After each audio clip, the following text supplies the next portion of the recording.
Больше 1000 маленьких пациентов ежегодно проходят лечение в Центре онкогематологии ДРКБ.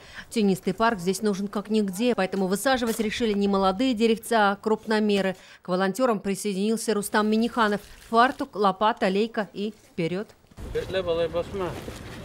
Президент высадил несколько сосен. В ходе работы успел дать несколько советов, как правильно высаживать молодняк. Лично полил все саженцы, и на каждом дереве появились вот такие символы акции. Хорошая такая цель. Люди действительно видят труд и лесника, процесс сам и время произрастания самого дерева. Таким образом понимают, не так-то все просто. И, конечно же, мы надеемся на то, что по итогам каждый в свое сердце унесет, что действительно беречь нужно природу. Новая аллея не просто вклад в экологию, но и дань уважения всем врачам, которые в период пандемии на грани возможностей выполняют профессиональный долг. Вместе с лесниками, скажем так, с Министерством лесного хозяйства, с коллективом Детской республиканской клинической больницы, с волонтерами, медиками сажаем этот парк, который будет говорить о том, что это сохранить не только лес, но сохранить и жизнь. Только под Казанью всероссийская акция «Сохраним лес» прошла на 4 площадках. Здесь, у ДРКБ, в селе Тарлыши Лаишевского района,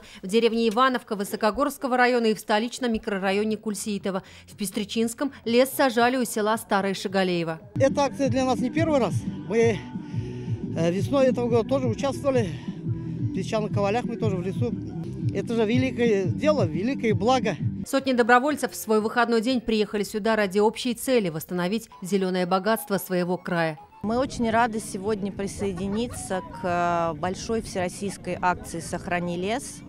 И здорово, что Национальный совет по корпоративному волонтерству Республики Татарстан смог поддержать и присоединиться к этому очень важному и нужному событию в области экологии. Наша компания оказала поддержку этому проекту, и мы планируем, что в 20 регионах Российской Федерации одномоментно будет высажено около 500 тысяч саженцев тех деревьев, которые непосредственно нужны для индивидуальной экологической системы каждого региона. Акция «Сохраним лес» проходит уже в 3-й раз. Сегодня в ее рамках в Татарстане высадили больше 1 миллиона саженцев. Юлия Гоглева, Рамзель Гарипов, Данил Филатов, ТНВ, Татарстан. Закажи рекламу на ТНВ. Телефон в Казани 5 705 100.